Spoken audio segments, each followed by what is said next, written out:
한국형 중형항모 진행 현황, 미래의 항공모함 방향성.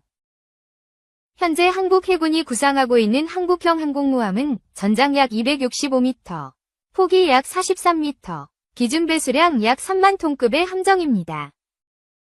수직이 착륙기와 구조 헬기, 해상작전 헬기 등 다양한 항공기를 동시에 탑재할 수 있는 능력을 보유하고 국내 기술로 개발되는 지휘 통제 체계와 자체 방호 체계를 탑재하며 우리나라 조선소의 설계 및 건조 능력을 활용하여 건조할 예정입니다. 하지만 논란도 존재합니다. 한국형 항공모함을 확보하는 데 우리나라의 국력이면 어느 정도 수준의 항공모함을 보유할 수 있는가? 우리나라 국가 경제력이면 항공모함 건조 비용을 감당할 수 있는가? 우리나라 역량을 고려할 때 항공모함이 과도한 전력은 아닌가? 등의 다양한 논쟁이 진행되고 있는 것입니다. 한국해군은 향후에 있을 개발비 및 건조 비용을 둘러싼 찬성파와 반대파 사이의 논리 싸움에서 승리하고자 국가 역량을 고려한 한국형 항공모함 규모 최적화 연구라는 연구 사업을 수행하였습니다. 해군전력분석시험평가단 체계분석처 연구팀은 이들 논란을 해소함과 동시에 항공모함 확보의 당위성과 국민적 공감대를 확산하기 위해서는 우리나라의 역량, 국력과 경제력을 고려한 한국형 항공모함의 규모 최적화가 요구된다고 보았습니다. 그래서 국가 역량을 고려한 한국형 항공모함의 규모를 최적화하고자 항공모함을 보유 또는 보유할 예정인 국가별 역량과 항공모함의 규모를 대상으로 DEA 분석 모형을 적용하였습니다. 즉, 한국형 항공모함 규모의 효율성을 평가하고 효율성을 향상할 수 있는 목표 수준을 제시한 것입니다.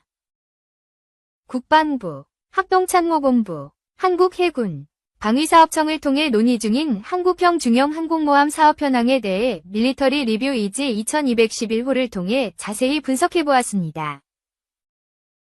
중형 항공모함이란 무엇인가? 가장 먼저 분석한 것은 중형 항공모함의 정의에 대해 살펴보는 것입니다. 현재 언론과 일부 연구에서 사용하는 중형 항공모함이라는 용어는 사용자의 자체적인 정의에 따라 차이가 있으나 대체로 만재 배수량 4만에서 6만 톤의 선체 규모의 F, A-182, F나 F-350C 등 통상형 이착륙 방식의 함재기를 운용하는 항모 혹은 CATOBARE, 착항 방식을 사용하는 항공모함을 지칭하는 데 사용됩니다. 하지만 이런 조건을 충족하는 항공모함은 전 세계를 통틀어 보더라도 프랑스 해군의 원자력 항공모함 샤를 드 골 42,500톤 정도를 제외하면 존재하지 않습니다. 오히려 예외적인 항공모함 모델이 훨씬 많습니다. 대표적인 정규 항공모함 중 하나인 프랑스의 샤를 드 골, 만재 배수량 42,500톤급으로 미국 해군 항공모함의 절반 수준에 불과하지만 2-1C 조기 경보기를 포함해 본격적인 CTOL 함재기 운용 능력을 갖추고 있습니다.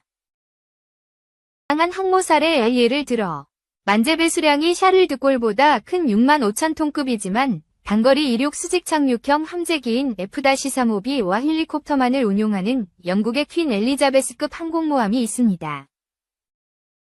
강습 상륙함으로 건조되었지만 라이트닝 캐리어로서 F-352 중점 운용이 가능하도록 설계되었으며 만재 배수량 45000T로 규모가 샤를 드 골보다 큰 미국의 아메리카급 LHA 사례도 있습니다. 만재 배수량 4만 5천 톤급이지만 사출기 대신 스키점프 구조물을 사용하는 STOBAR형 항공모함인 인도의 비크란트라는 독특한 조합도 있습니다. 이와 반대로 F8과 슈페르 에탕다르 등의 CTOL 함재기를 운용했지만 만재 배수량 3만 3천 톤급으로 4만 톤에 미치지 못한 프랑스의 클레망소급 항공모함 등등 이런 항공모함이 중형 항공모함에 포함되는가에 대한 질문은 답변자마다 그 답이 갈릴 지경입니다. 모두 중형 항공모함이라는 구분의 모호함에서 발생한 문제입니다. 중형 항공모함의 원조는 사실 항공모함을 운용한 국가들 가운데 중형 항공모함이라는 구분을 공식 사업 명칭에 사용한 예는 미국 해군이 CVV 사업뿐입니다. 1970년대 초 미국 해군은 소위 슈퍼캐리어로 구분되는 대형 원자력 항공모함을 보완할 저렴한 6만 5천 톤급 항공모함을 검토하여 GVV라는 신형 항공모함 획득 계획을 검토하였습니다. 이때 포레스탈급 항공모함을 기점으로 등장한 슈퍼캐리어들과 구별하는 의미에서 중형 항공모함이라는 구분 명칭을 사용하였습니다. 1976년 제작된 CVV의 콘셉트 아트. 거의 유일하게 중형이라는 표현을 공식적으로 사용한 항공모함 획득 계획이지만 특정 체급이 아닌 운용해야 할 항공기의 규격에 맞춰 계획되었습니다. 하지만 이 중형 항공모함이라는 설명은 대형 항공모함에 비해 작은 항공모함임을 강조하기 위해 중형이라는 표현을 사용했을 뿐입니다. CVV를 보면 만재 배수량 62,500톤, 전장 280m급의 항공모함으로서 기획된 이유는 기존의 대형 항공모함들이 운용하던 최대 이륙 중량 30톤 내외의 대형 함재기, 즉 VFX-나 A3, A5와 같은 핵 공격기 등을 탑재해야 한다는 해군의 요구사항을 반영한 결과였습니다. 즉, 슈퍼캐리어보다는 작고 저렴하지만 기존의 핵심 함재기를 운용할 수 있는 규격의 절충점으로 설계된 것입니다. 중형 항공모함 역사와 기술적 특징에 대해 자세히 분석해보았습니다. 한국이 중형 항공모함 건조를 결정할 경우 가장 참조할 수 있는 사례는 바로 영국의 퀸 엘리자베스급과 프랑스의 차세대 항공모함 건조 사업입니다. 영국은 냉전 시기에 해리어 수직이 착륙 전투기를 운용하는 만재 배수량 2만 톤대의 인빈시블급 경항공모함을 발명하여 효과적으로 운용했지만 이와 동시에 그 한계성도 확실히 알게 되었습니다. 이에 1997년부터 차세대 항공모함 건조에 대한 종합 전략 검토를 시작했고 그 결과 미래형 항공모함 사업이 시작되었고 그 결과물이 바로 퀸 엘리자베스급 항공모함입니다. 영국의 퀸 엘리자베스급 항공모함은 40대 이상의 F-35B를 운용하고 장차 대형 함재기를 탑재해야 하는 상황에서도 유연하게 대응할 수 있도록 만재 배수량 6만 5천 톤 이상의 대형함으로 계획되었습니다. 영국의 항공모함 사업 목표. 영국 국방부와 해군은 CVF 사업의 기획 단계에서 전략 검토를 바탕으로 중간 강도의 전쟁 시나리오에 대응할 수 있는 최대 50대의 현대적 함재기를 탑재한 두 척의 항공모함을 건조해야 장차 발생할 항공작전 요구를 충족할 수 있다고 판단하였습니다. 또한 이 조건을 충족하는 범주 내에서 F, A-182, F 슈퍼호넷, EF-2000 타이푼의 함재형, 그리고 F-35의 수직이 착륙형인 F-35B 등 3종의 함재기와 해당 함재기 운용에 적합한 규모와 구조의 3만에서 5만 톤대 항공모함 설계안을 비교 검토하였습니다. 이 과정에서 초기 획득 비용의 절감에 높은 가중치를 두었으므로 F-35B 수직이 착륙 전투기를 운용하는 대형 STOVL형 항공모함 안이 최종 채택되었습니다. 영국 해군은 40대 이상의 F-35B를 효과적으로 운용할 수 있는 만재 배수량 6만 5천 톤급의 항공모함의 설계안을 공모받았고 이후 탈레스와 BAE 시스템의 경쟁 입찰 과정을 거쳐 탈레스의 제안을 최종 채택합니다. 영국 해군은 CVF 사업 계획 당시 상정한 중간 강도의 교전 환경에서는 F-35B의 성능이 충분히 효과적이라고 판단하였지만 나중에 큰 후회를 합니다. F-35B의 선택과 논란을 영국의 항공모함 기획 과정에서 핵심적 요소는 바로 F-35B 수직 이착륙기였습니다. 영국 국방부와 해군은 해리어 수직 이착륙 전투기와 인빈시블급 경항공모함의 개발 및 운용 경험을 바탕으로 항공모함의 규모와 건조 비용을 절약하고 운용 유지 부담을 줄이는 데 STOVL형 함재기가 적합하다고 판단하였습니다. STOVL 항공기는 수직이 착륙 기능을 포함해야 하므로 동세대의 동급 항공기에 비해 일부 성능의 약화가 불가피하며 F-35B 역시 F-35A, C형에 비해 성능이 제한된다는 단점이 있었습니다.